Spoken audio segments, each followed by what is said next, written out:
पति को जगावे प्राणेश अग्नि त्यागो मेला यही है हरि गीत गाओ गोविंद नाम धर्माद वेदी गोविंद नाम धर्माद वेदी हे कृष्ण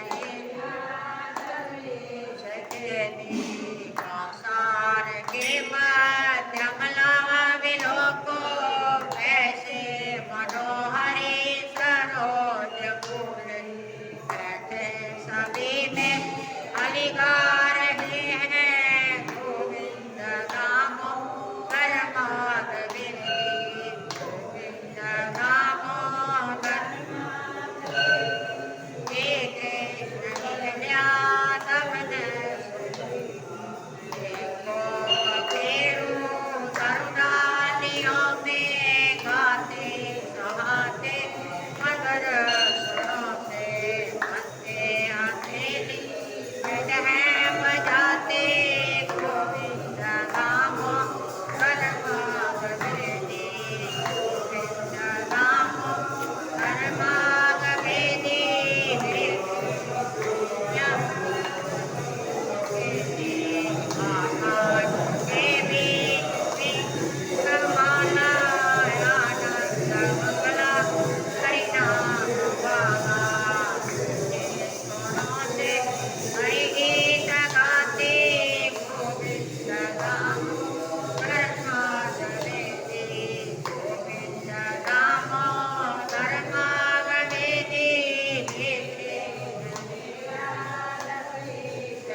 सभी जो निशील सिंधु अवनेत्र को गोविंद नाम धर्माद वेदी गोविंद नाम धर्माद वेदी हे कृष्ण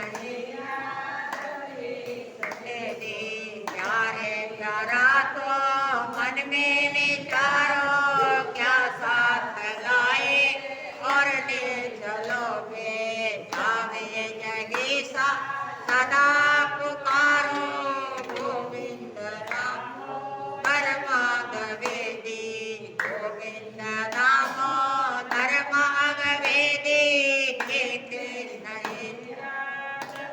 सके दी नाता वाला क्या जब से हमारा आए यहाँ कहे हो सोचो विचारो प्रभु को पुकारो गोविंद नाम धर्माद वेदी गोविंद नाम धर्माद वेदी हे कृष्ण लीला सके दी सच्चे सखा है हरि हमारे माता पिता सिर सबंधु प्यारे भूलो ना भाई दिन रात गाओ गोविंद नाम धर्माद वेदी गोविंद नाम धर्माद हे कृष्ण लीला जग न सके दी गोविंद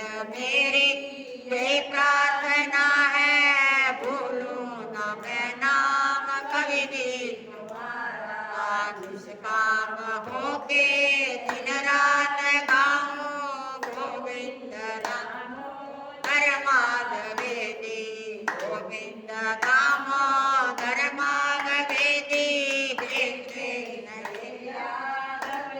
सके दी देहांत काले तुम सामने हो वंशी भद्रा बातें गाता नहीं मैं तननाथ त्यागू गोविंद नाम धर्माद वेदी गोविंद नाम धर्माद वेदी हे कृष्ण लीला तद न सके दी गोविंद वाचक महात्मा की तुलसा महाराज जरा जन्म दो प्रियमानम प्रभु पाहि आपन ईश शंभो नमामि शंभो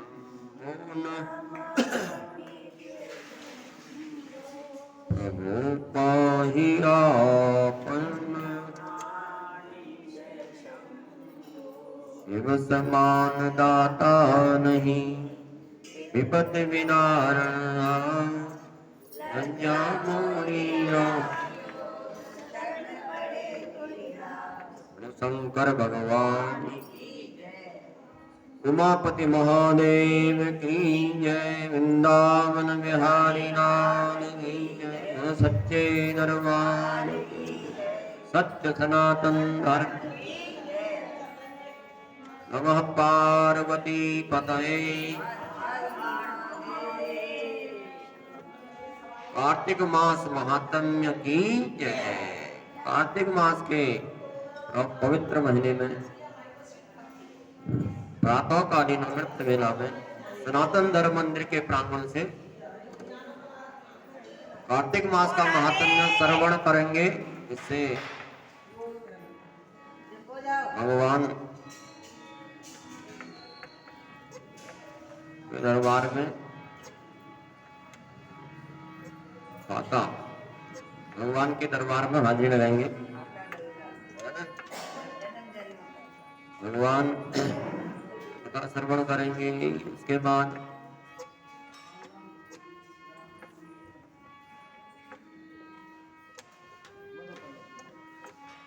मेरे मालिक के दरबार में सब लोगों आता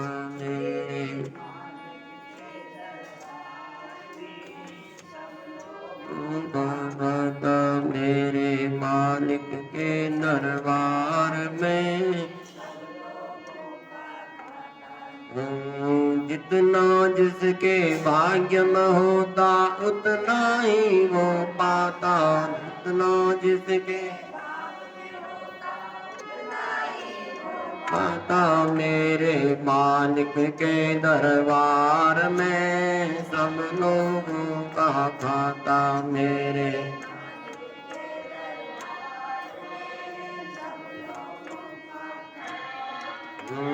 जितना जिसके भाग्य में होता उतना ही वो पाता। जितना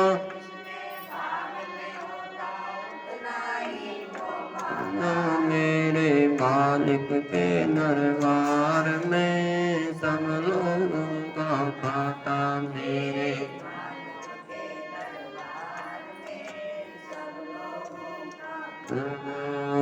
चाहे गरीब हो चाहे अमीर हो उनको एक समान। चाहे गरीब हो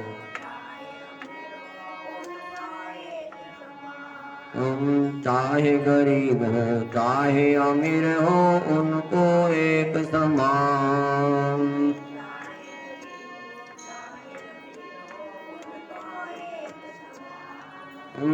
सबकी बिगड़ी वही बनाए वही हमारे भगवान।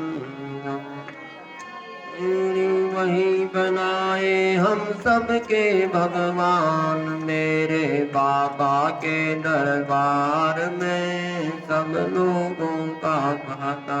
मेरे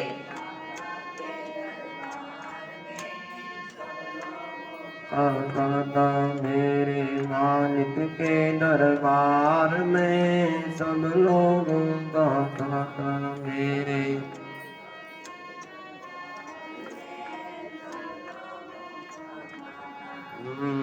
कर्म किए या धन की चिंता तू मत कर इंसान। कर्म किए या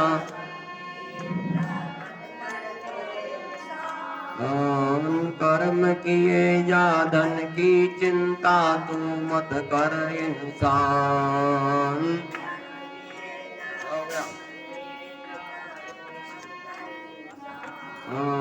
जैसा तेरा कर्म है वैसा फल देगा भगवान। जैसा तेरा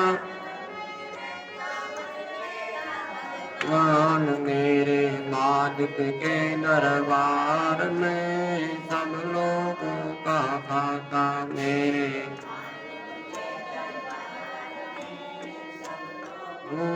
खाता मेरे बाबा के दरबार में सब लोगों का खाता मेरे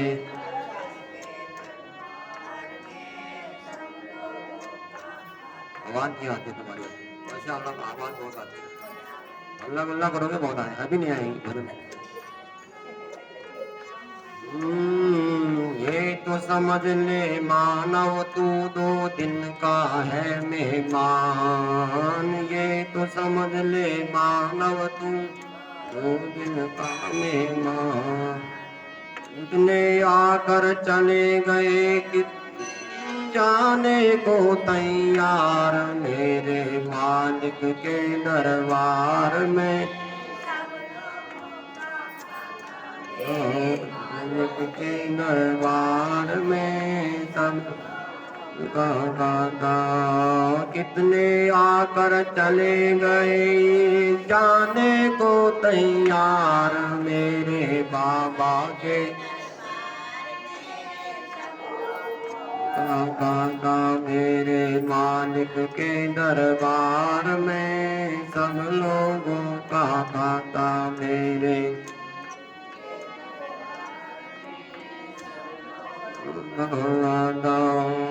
जितना जिसके भाग्य में होता उतना ही हो पाता जितना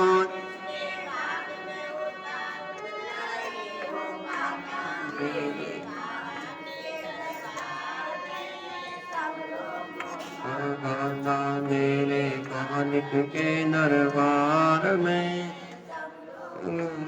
दादा वृंदावन विहारी कार्तिक मास महात्म्य की जय तुलसा महारानी की जय नमः पार्वती पते कार्तिक मास में दीपदान के महत्व को बता रहे हैं दीपदान के महत्व को बताएंगे और मंदिर की सफाई करने से क्या फल प्राप्त होता है उसके बारे में बताएंगे कार्तिक मास में दीपदान करने के विशेष फल बताया गया और क्योंकि दीपावली आदि सभी दीपदान के इसी महीने में कार्तिक के महीने में आते हैं उसका क्या फल है दीप जलाने का दीपदान करने का उसके बारे में तो सुनने वालों के पाप नष्ट होते हैं जो दीपदान की कथा सुनते हैं कहते हैं कि इसकी कथा सुनो जो पापों को हरने वाली है मंदिर की सफाई स्वच्छता बनी रहनी चाहिए स्वच्छता रखने का भी बड़ा फल है लोग गंदगी करते हैं गंदगी बिल्कुल नहीं है जहां पर ऐसा देखो उसको वहां पर सफाई करना चाहिए प्राचीन काल की बात है चंद्रवंश में एक जयध्वज नाम का राजा हुआ था जो श्री नारायण में भक्ति रखने वाला है वह जयध्वज राजा प्रतिदिन भगवान विष्णु के मंदिर में जाता है और रोज भगवान के मंदिर की सफाई करता वहां जाकर के शुद्ध स्वच्छता से रखता और फिर जाकर के एक दीप जलाता इसको मंदिर को सफाई करता है और दीप जलाता था सभी प्राणियों का दया रखता है प्रतिदिन का कार्य है उसका एक बार वह राजा विष्णु मंदिर में जब पहुंचा पूजा करने के लिए उस मंदिर में एक ब्राह्मण रहता था बीतिहोत्र नाम का ब्राह्मण वह ब्राह्मण उस जयध्वज राजा को देखता है कि रोज आकर के भगवान के मंदिर की सफाई करता है सबसे पहले भगवान के मंदिर की सफाई होनी चाहिए तो सफाई करता है और भगवान की दीप जलाता है जब ब्राह्मण ने देखा और कुछ नहीं करता था, वह पूजा पाठ आदि भगवान की सफाई मंदिर की और नहीं करता था। ब्राह्मण ने देखा तो पड़ गया, आश्चर्य पड़ गया। एक बार वह ब्राह्मण उस राजा से पूछने लगा कि राजन, लोग अनेक प्रकार से पूजा करते हैं, कोई रोली चंदन टीका लगा रहा है, कोई भजन कर रहा है, लेकिन आप मंदिर की सफाई करते हो और दिया दीप दान करते हो। इसका कोई आपको पता है तो बताइए, क्या फल मिलता है इसको करने से? इसका पुण्य जानते हो तो बताइए, अतः मुझसे बताओ। तो ब्राह्मण के इन वचनों को सुन करके वह राजा चंद्रवंशी राजा जयध्वज मुस्कुरा करके कहने लगा, राजा कहने लगा, श्रादुलो मम चरितम पुरा जाति स्मरण जानामि श्रोत्राणाम विस्मय प्रदम। राजा बोला कि मैं इसके बारे में जानता हूं, मेरे चरित्र को आप सुनिए। सत्युग में स्वारोचिस नाम के मनमंत्र में वेद वेदांग को जानने वाला एक ब्राह्मण रहता था, वेदों का जानकार ब्राह्मण रहता था। वो ब्राह्मण निष्ठुर था, ब्राह्मणों के कर्म नहीं करता था, नहीं बेचने वाले योग्य काम करता था। ब्राह्मण शराब आदि का व्यापार करता था। तो उस ब्राह्मण को उसके भाइयों ने त्याग कर दिया, उसके कर्मों को देख करके उस ब्राह्मण को, वेद वेदांगों को जानने वाला जो ब्राह्मण रहता था, उसके बाद वह दरिद्र बन गया, दुखी हो गया, दुर्बल हो गया और रोगी बन गया। एक समय वह ब्राह्मण धन के लिए पृथ्वी पर घूमता है और रोग से बहुत पीड़ित है, श्वास की बीमारी है उसको। वह नर्मदा के नदी के तट पर पहुंच करके मर गया। वह ब्राह्मण जो निष्ठुर था वह मर गया। उसके मर जाने पर उसकी बंधुवती नाम की स्त्री स्वतंत्र हो गई और वह व्यभिचार करने लगी, वैश्यावृत्ति करने लगी। उसकी पत्नी जब ब्राह्मण मर गया, उसके कारण उस पत्नी को भी उसके बंधुओं ने, उसके भाइयों ने त्याग कर दिया। उसके बाद उस स्त्री का जो संबंध बना अन्य लोगों से, उसके एक चांडाल के संसर्ग से मुझ दंड केतु महान पापी ब्राह्मण द्रोही बालक का जन्म हुआ। राजा जयध्वज अपनी कहानी बता रहा है मंदिर की सफाई के बारे में, बताते हुए कि वह एक जो मेरी माँ थी बंधुमती, वह कि चांडाल के संसर्ग में आ गई और उससे मेरा जन्म हुआ, क्योंकि मेरे पिताजी पहले ही मर गए थे और मुझ ब्राह्मण द्रोही बालक का जन्म हुआ। मैं ब्राह्मणों से द्रोह करने वाला, पराई स्त्री और पराये धन का लोलुप और गाय बाल मृग पक्षियों को नष्ट करने वाला था। राजा जयध्वज कहता है कि एक बार की बात है, मैंने सुमेरु पर्वत के बराबर पाप किए। मेरु तुल्यम वर्णातानि च मद्यपान नित्यम निंद वंशो। तो पूर्व जन्म में मैं इस प्रकार से निंदित कर्म, क्रूर स्वभाव वाला था, पक्षियों को मारता और जंतुओं के लिए तो काल के समान बना रहता था। मद्यपान करने वाला था मैं, जो वैश्यावृत्ति के द्वारा मेरी मां जो जिस जन्म हुआ मेरा, और क्रूर स्वभाव था। एक बार मैं किसी स्त्री को लेकर के एक विष्णु मंदिर में पहुंच गया रात के समय में, क्योंकि वैश्या को साथ में लेकर के घूमता था। और मैं जब मंदिर में पहुंच गया उस स्त्री को लेकर के, तो मंदिर एक सुनसान स्थान पर बना था जहां कोई जाता आता नहीं था, जंगल में बना हुआ था। तो मुझ कामी ने, वो मंदिर बहुत दिनों से कोई जाता नहीं था, इसलिए उसमें धूल से भरा हुआ था। तो मैं उस स्त्री को लेकर के जब गया तो उस समय मैंने उस मंदिर की सफाई करी अपने रहने के लिए। उस स्त्री के साथ मैं रात को रहूंगा, इसलिए मैंने उस मंदिर में बहुत से जो धूल के कण पड़े हुए थे, मंदिर की सफाई नहीं हुई थी, तो उस मंदिर के भाग को साफ किया अपने रहने के लिए। और मैंने जितने विष्णु के मंदिर के कण बाहर फेंके उतने जन्म के मेरे पाप नष्ट हो गए मंदिर की सफाई करने से। उसमें भगवान के मंदिर की सफाई का कोई मतलब नहीं था, उसका था कि उस स्त्री के साथ मैं वहां रहूं रात को, इसलिए उसने अपने रहने के लिए उस मंदिर की सफाई करी। तो उतने जन्मों जितने धूल के कण मैंने बाहर फेंके उतने पाप नष्ट हो गए। मैंने वहां मंदिर में अंधेरा था, कोई लाइट वाइट तो थी नहीं उस समय, तो वहां पर मैंने अपने रहने के लिए उजाला किया, प्रकाश किया। तो एक दीपदान जैसा हो गया, दीपक जल गया उस मंदिर में। कार्तिक का महीना था, है? मेरे पापों का नाश हो गया। मंदिर की सफाई करी और दीप जलाया अपने रहने के लिए।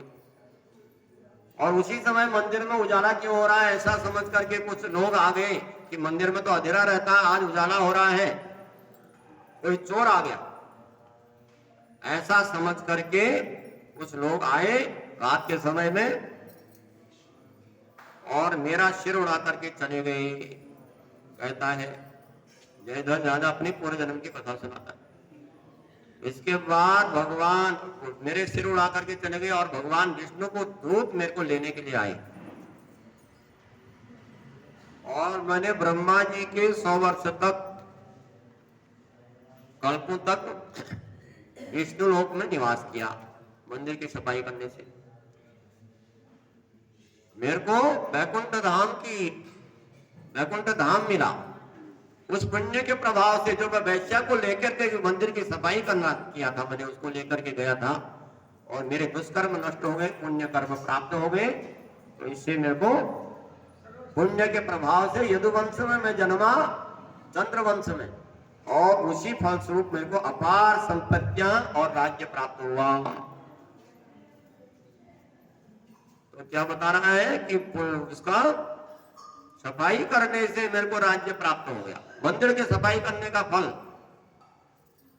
रोज आकर के मंदिर की सफाई करनी चाहिए, है? कहीं पर गंदा पड़ा उसको साफ करो, तो इससे फल बड़ा प्राप्त होता है। जब उस वैश्यावृत्ति करने वाले को इतना फल मिल रहा है जो श्रद्धा से करते हैं, उसको क्या न फल मिलेगा? जो रोज भगवान की मंदिर की सफाई करते हैं उसको फल क्यों नहीं मिलेगा? जबकि उस व्यक्ति ने, उस राजा दशरथ कहता है मैंने अपने कर्म करने के लिए, अपनी कामना को पूर्ण करने के लिए वो कर्म किया था सफाई, तो उसको मेरे को फल मिला, तो और लोगों को क्यों नहीं मिलेगा? इसलिए जयध्वज राजा उस ब्राह्मण से कहता है इसलिए मैं हर दिन भगवान के मंदिर की सफाई करता हूं और दीपदान करता हूं, मेरे को पता है इसका फल। क्योंकि ब्राह्मण ने पूछा था कि क्यों करते हो मंदिर की सफाई, कहा कि मेरे को पता है। राजा कैसे बना? मैं तो एक डाकू था, हत्यारा था, है?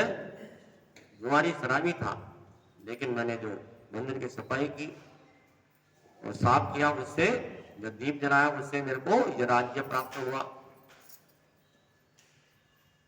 जो भी भगवान विष्णु का पूजन करता है उसके सारे पाप मुक्त होकर के परम गति को प्राप्त होता है। राजा दशरथ के इन वचनों को सुनकर के वह ब्राह्मण जो पूछने वाला था वह भी हरि पूजा में लग गया। तो सूजी ऋषियों से कहते हैं कि तस्मा श्रुतो विपेन्द्रो देवेत नारायणो व्यवहो ज्ञानतो वापि हो। सूर्य कहते हैं ब्राह्मणों, जो व्यक्ति जाने अनजाने में भगवान का पूजन करता है, श्री नारायण का पूजन करता है, जाने में करे चाहे अनजाने में करे, चाहे सफाई उसको जाने में करे अनजाने में करे उसने, तो उसका फल उसको मिल गया।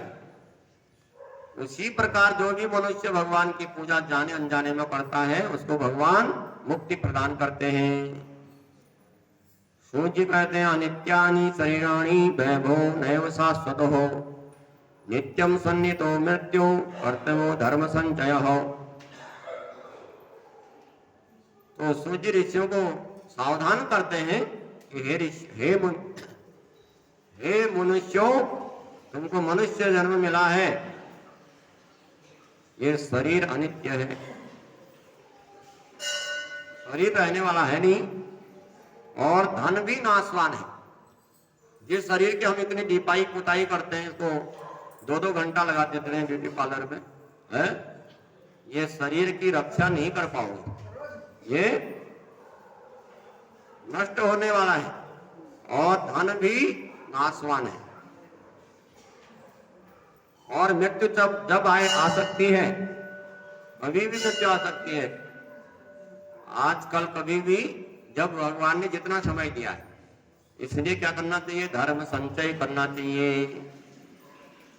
धर्म एको ही निश्चल हो, धर्म के कार्य मनुष्य को करना चाहिए। ये जो मनुष्य, जो बंधु बांधव आप जिसके पचड़े में पड़े हैं कि ये मेरा स्त्री है, ये मेरा घर है, और ये मेरा पुत्र है, ये सब इनके कोई काम आने वाले नहीं, ये सब साथ छोड़ देते हैं। तो एक कथा सुनाते हैं आपको। एक लड़का एक महात्मा जी के पास योग सीखने जाता है, और योग सीखने के लिए रोज जाता है, और योग सीखता है वहां पर सांस रोकने का योग। योगी लोग बड़े बड़े काम कर देते हैं, आप योग करने वालों को देखते होंगे, शरीर को कैसे तोड़ मरोड़ देते हैं, कब सांस रोक देते हैं? बड़े बड़े योगी लोग हैं। तो एक लड़का रोज जाता है महात्मा जी के पास योग सीखने के लिए, और महात्मा जी उसको सांस रोकने का सिखाते हैं, और उल्टा लटकने का, उल्टा भी लटकते हैं योगी लोग, हैं, और चलते हैं सिर के बल। तो उस लड़के को सिखाते हैं रोज, सांस रोकना है 10 मिनट तक, और उल्टे चलना है, उल्टे लटकना है। तो महात्मा जी के साथ पास रोज योग सीखने जाता है, और एक बार वो 1 हफ्ते के लिए नहीं आया योग सीखने के लिए। तो महात्मा जी ने कहा, भैया रोज सीखने आता था, 1 हफ्ते से क्यों नहीं आया? उसने कहा, विवाह हो गया, मेरा शादी हो गई। तो महात्मा जी ने कहा, ये तो बड़ी गड़बड़ हो गई है। तो कथा तो तुम सुनते नहीं, यही बातें सुनते हो, बाकी तो हल्ला गुल्ला ही करते हो, है? ऐसी कथा चाहिए। तो महात्मा जी ने कहा, ये तो बड़ी गड़बड़ हो गई, तो संसार में फंस गया। तो गड़बड़ नहीं हो गई, बहुत बढ़िया हो गया, आप भी कर लो शादी। कहा कि मेरे को बड़ी सुंदर पत्नी मिली है, कहा कि चंद्रमुखी है मेरी पत्नी, और कहना मेरे इतना मानती है कि जब तक मैं जाऊं तो खाती नहीं है, मेरी बड़ी सेवा करती है। तो महात्मा जी ने कहा, बढ़िया, अच्छा ये बात है, तो मैं तेरे को सिखाता हूँ, कितनी मानती है तेरे को तेरी पत्नी। आज तो घर में जाकर के उल्टा लटक जा, है? लकड़ी में अपने पैरों को सटा करके उल्टा लटकना तो आता ही था, सिखाया था उसको, है? योग में। तो वह घर गया, उल्टे लटक गया, और घर में जाकर के उसने पहले कहा कि मेरे को खीर खानी है आज, और बढ़िया खीर बनाई गई। पत्नी खीर बनाने गई तो वह उल्टा लटक गया उस समय, है? अब खीर बन गई, पत्नी उसने श्वास रोक लिया अपना, श्वास रोक लिया तो पत्नी ने आकर के खीर बन गई, तो वह आ गई, स्वामी खीर बन गई, और खीर बन गई, हिलाया तो उसने, तो श्वास रोका हुआ था, उसने हिलाया डुलाया, तो वह सोचने लगी मर गया तो, है? अब तो ये मर गया, अब तो ये काम का नहीं रहा। तो इसलिए उसने जो है उसको, अब खीर, उसने कहा रोना है, अब रोना धोना, अब रोना तब है, पहले खीर खा लो 1 कटोरी, है? तो फिर रोऊंगी। तो उसने जाकर के बड़ा कटोरा लिया और खीर खा लिया पहले, और फिर लंबा लंबा घूंघट निकाला और रोने लगी जोर जोर से, अरे मर गए, है? अब वो आदमी तो सब, उसने नाटक कर रहा था, वो तो सब सुन रहा था। तो उसने जो है वो खीर खाई, और फिर लंबा घूंघट निकाला तो जोर जोर से रोने लगी। अरे लोगों ने कहा क्या हुआ? कहा कि मर गई, है? अरे मर गए तो अब इनको उल्टे लटके हैं, बाहर नीचे निकालो, है? अब लकड़ी में फंसे हुए हैं, कहा कि लकड़ी को काट दो। तो पत्नी कहने की लकड़ी कैसे काटोगे, एक ही मकान है, कौन बनाएगा, हैं? इनके पैर ही काट दो, ये तो मर ही गया। तो पत्नी कहने लगी पैर ही काट। लोगों ने कहा ये ठीक नहीं होगा, ऐसा नहीं करना चाहिए। तो नीचे निकाला लोगों ने, लकड़ी काट और नीचे काट करके वो महात्मा जी पधार गए, जो महात्मा जी ने बताया था कि तुम उल्टे लटक करके आज देख लो कि कितनी प्यार करते तुम्हारी पत्नी। तो महात्मा जी पधार गए और रो रही थी कि ये मर गए, ये मर गए। महात्मा जी ने क्या हो गया, कहा कि मर गए। कहा कि मर गए तो आप जो है देख लो। तो महात्मा जी ने दूध मंगवाया, महात्मा जी ने 7 बार उसके ऊपर घुमाया, उसके आदमी के ऊपर, और कहा कि जिंदा तो हो जाएगा, है? लगता है कि जिंदा हो जाएगा, लेकिन ये दूध पीना पड़ेगा इसको, जो दूध पिएगा वो मर जाएगा और ये जिंदा हो जाएगा, है? तो कहा कि मरने को कौन तैयार? कहा कि उस लड़के के पिताजी जीवन है, इनका अंतिम समय तो है ही है, यही मर जाए। तो कहा कि उसके बूढ़े उनसे पिताजी से कहा कि आप दूध पी लो। पिताजी कहने लगे कि मैं पी तो लूंगा, लेकिन मेरे 4-6 बच्चे और भी हैं? अब ये तो मर ही गया है, इनकी गारंटी तो है नहीं, आप महात्मा लोग हैं, पता नहीं जिंदा होगा नहीं, मेरे बच्चे और भी तो हैं लड़के, मैं तो नहीं मरूंगा। तो कहा कि उसकी माँ का नंबर है, माँ से कहा गया तू पीने दूध, जो लड़का मरा था उसकी माँ से। तो उसने कहा कि मैं पी तो लूंगी, लेकिन कोई भरोसा नहीं महात्माओं का, जिंदा न हो, मैं मर जाऊंगा, फिर ये भी दे रहे और मैं भी दे रहे हैं। तो पत्नी से कहा गया तू पी ले, फिर तेरा आदमी तो बहुत रो रही है, तू ही रो रही है, तू ही पी ले, तो तेरा पति जिंदा हो जाएगा। कोई ने कहा ये जिंदा होना हो, मैं दूसरी शादी कर लूंगी, है? अपने आप राहे मर गया। तो उसके बाद अब दूध कौन पिए गए? तो लोग सब खड़े थे, लोगों ने कहा महात्मा जी आप ही पी लो, है? आप ही पी लो, आपके से बढ़िया कौन? ऋषि लोग तो परोपकारी होते हैं, दधीचि ऋषि ने तो अपने शरीर का दान कर दिया, अपना गुणगान करने लगे महात्मा जी का, पैरों में लेट गए कि महात्माओं का परोपकार के लिए जीवन होता है।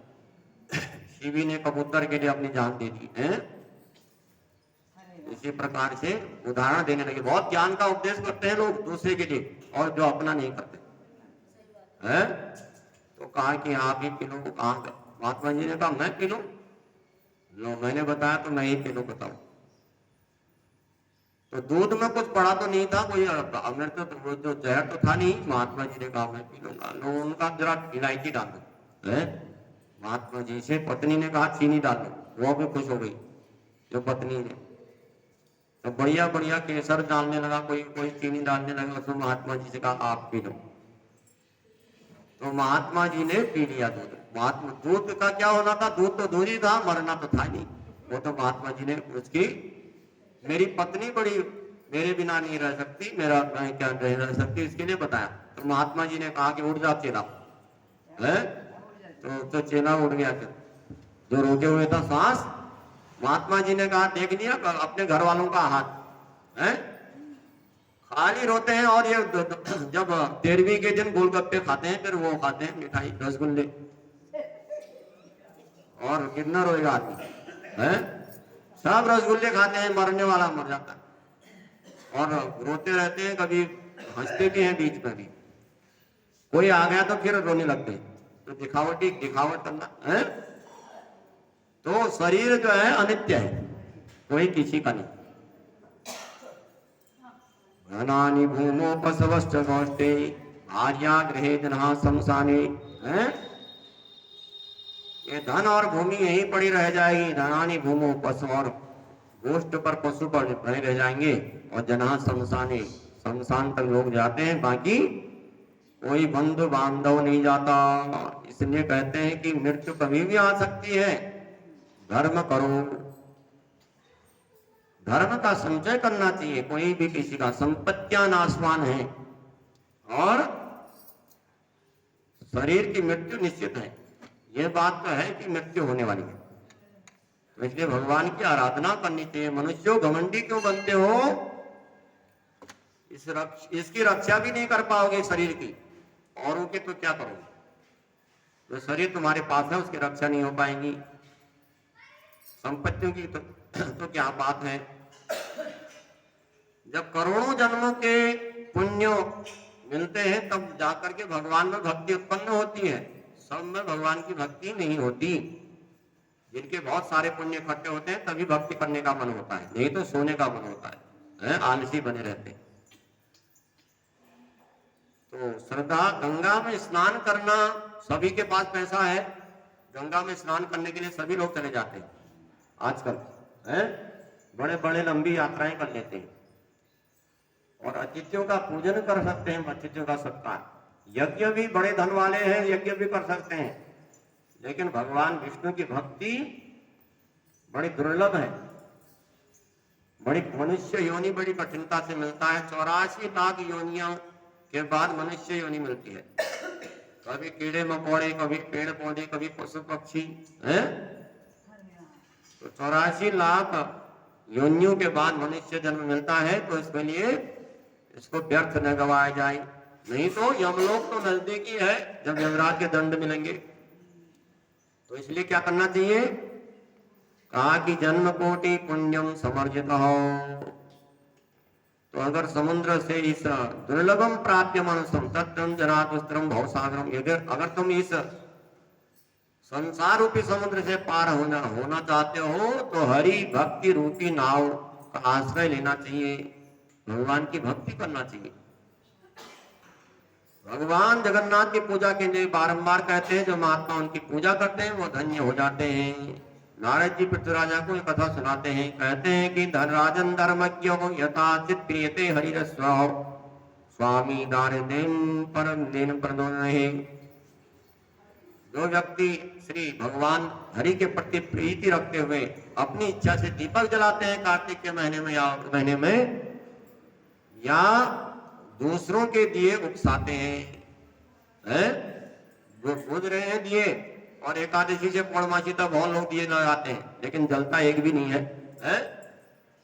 शाम को सब बुझ जाते हैं, नाम मात्र के दिए हो रहे हैं।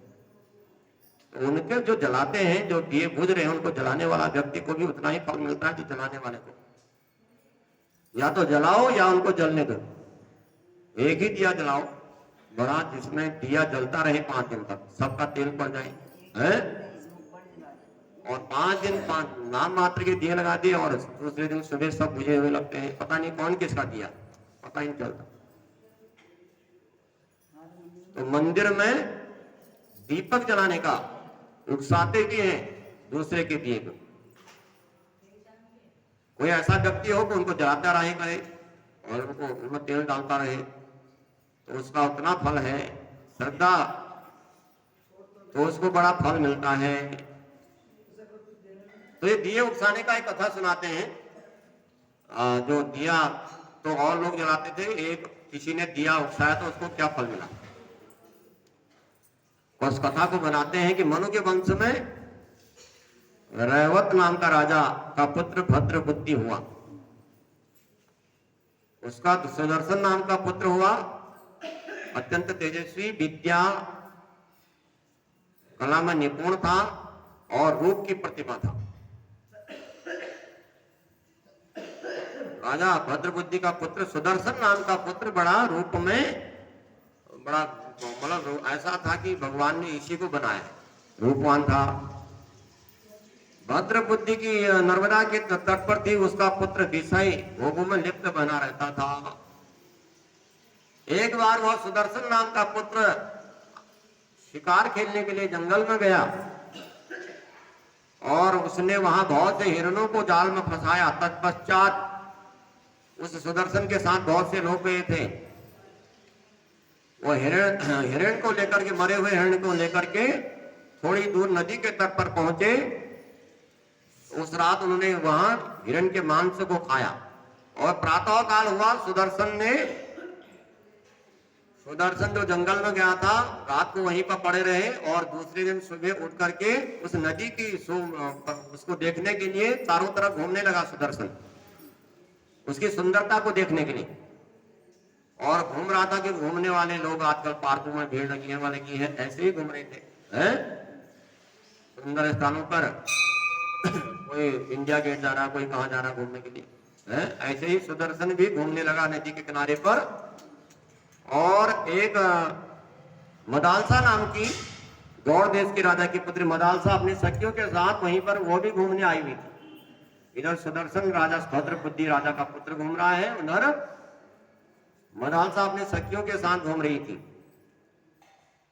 और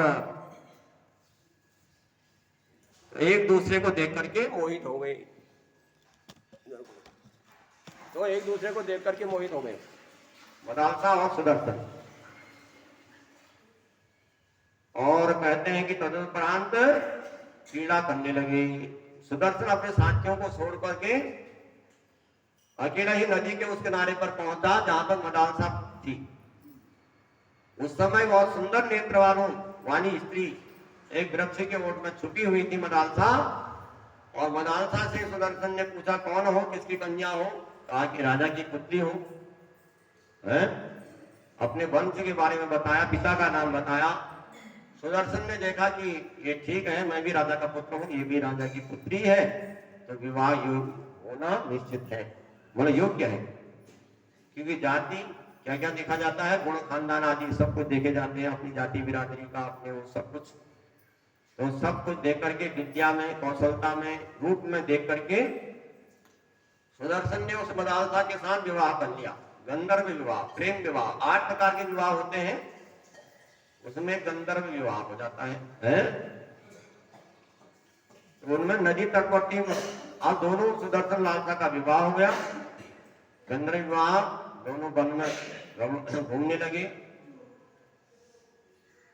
राजकुमार सुदर्शन मदालसा को लेकर के राजभवन में आ गया और सुखपूर्वक रहने लगा। इसके बाद राजा भद्रबुद्धि भी अपने सिंहासन को पुत्र को सौंप करके, सुदर्शन को सौंप करके तपस्या करने के लिए वन में चले गया। सुदर्शन को राजा बना दिया और मदालसा रानी बन गई। और मदालसा जब से आई है कार्तिक मास के व्रत करती है, भगवान कृष्ण की भक्ति करती है और अपने पति सुदर्शन से कहती है कि तुम भी भगवान की भक्ति किया करो। हरि पूजन के लिए कहती है। पत्नी के धर्म पत्नी कहते हैं, धर्म पत्नी उसको कहते हैं जो पति को भी धर्म के मार्ग में लगा दे, उसको धर्म पत्नी कहा गया है कि अच्छे काम में लगा दे। तो सुदर्शन को कहा कि तुम भी भक्ति किया करो। मदालसा भगवान की भक्ति करती है, विष्णु का व्रत करती है। एक बार वो मदालसा कार्तिक के महीने में भगवान विष्णु के मंदिर में दीपक जला रही थी और उसके पति ने अंदर से आवाज लगाई, मदालसा मदालसा करके, और बहुत दीपक जला रही थी भगवान विष्णु के मंदिर में। तो बार बार आवाज लगाने पर भी वह गई नहीं। तब उस सुदर्शन को गुस्सा आया, क्रोधित हो गया कि बार बार कहता हूं ये मेरे पास नहीं आती और मेरे अनादर करके। तब राजा उसके पास गया। सुदर्शन ने कहा तुम मेरा अनादर करती हो और भगवान की पूजा करते हो, क्या मतलब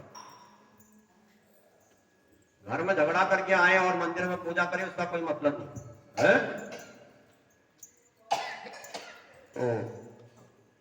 तो कहा कि तुम ऐसी रुचि क्यों रखते हो, मेरा कहना तो मानती नहीं हो और भगवान की पूजा कर रही हो, दीपक जला रही हो। और तुम अपने मुख से कहा करती थी स्त्रियों के लिए तो पति ही देवता होता है, स्त्रीणाम पत्नीणाम पतिम गुरु, स्त्रियों के लिए पति गुरु के समान माना गया। स्त्री कहे, पति कहे तो तब गुरु बनाए, नहीं तो गुरु बनाने की आवश्यकता नहीं होती।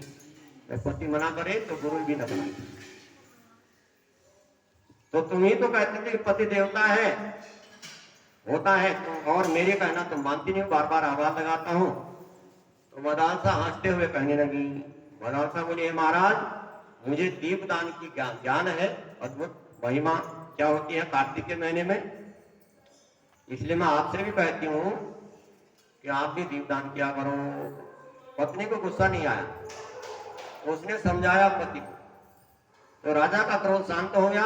सुदर्शन बोला क्या महिमा है दीप जलाने की, बताओ। मदान साहब बोली सुनिए, मेरी कहानी बड़ी विचित्र है। पहले जन्म में मैं गोदावरी नदी के तट पर रहने वाली एक विष्णु मंदिर था, उसमें चुहिया के रूप में रहती थी। कोमल कण जो चावल चढ़ाते थे लोग उसको खाते थे। आकर मंदिर में भी चावल के कणों खाने के लिए बहुत से चूहे आ रहे हैं। चूहों का बड़ा हो रहा है। तो दंडक वन में रहती थी, विष्णु के मंदिर में लोग चावल चढ़ाते थे, उसको खाने वाली चुहिया थी मैं। एक बार कार्तिक महीने में वेद ब्रह्मा नाम के मुनि आए, उन्होंने महीने भर तक का दीपक जलाया अखंड। और एक दिन खाली मंदिर के भीतर तेल की कमी होने से वह दीपक की लौ छेड़ पड़ गई, बुझने को तैयार हो रहा था। इतने में ही मैं चुहिया के रूप में मंदिर में रहती थी, वो दिए कि मैंने अपने मुख से उकसा दिया, ऊपर कर दिया, जो बुझने वाला था उसको जला दिया। तो अभी बता रहा था मैं आपको कि उकसाने का क्या मतलब, दूसरे के दिए जलाने, बुझ रहा हो उसको जलाने का बड़ा फल है। तो मैंने उकसाया और उकसाई हुई दीपक की लौ तेज हो गई। मैंने मुख से उसको ऊपर किया तो मेरा मुंह जल गया। उसके बाद मैं खाना नहीं खा पाई क्योंकि मुंह जल गया और उसी मंदिर में मर गई। तब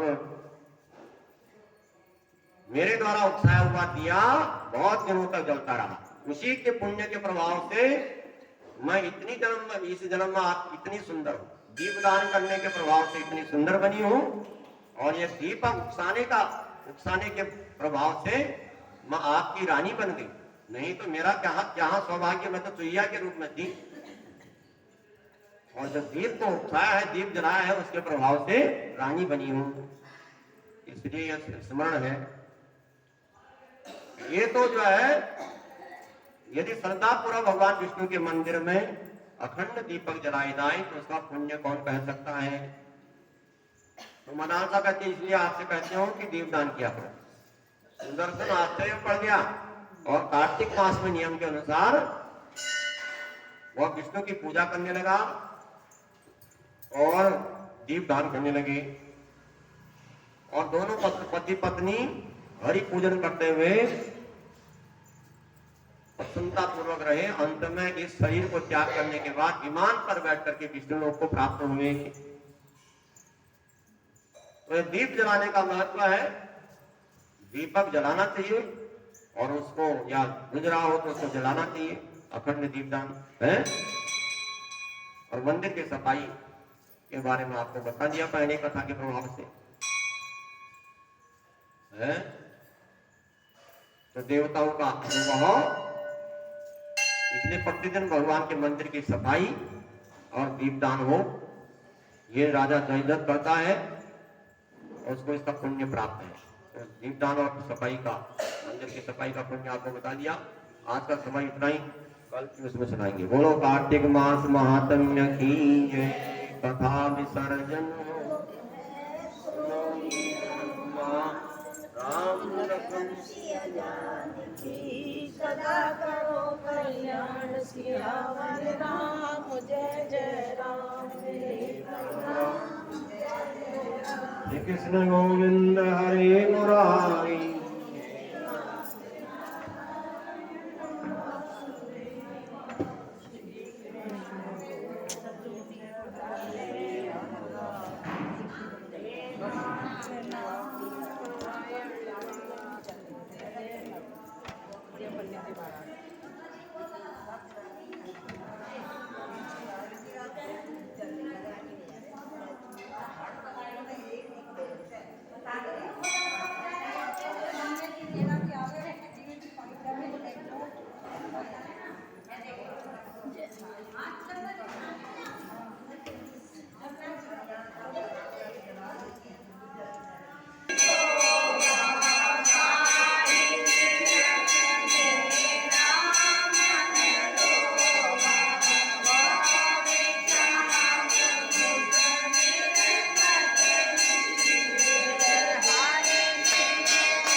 बाबा जी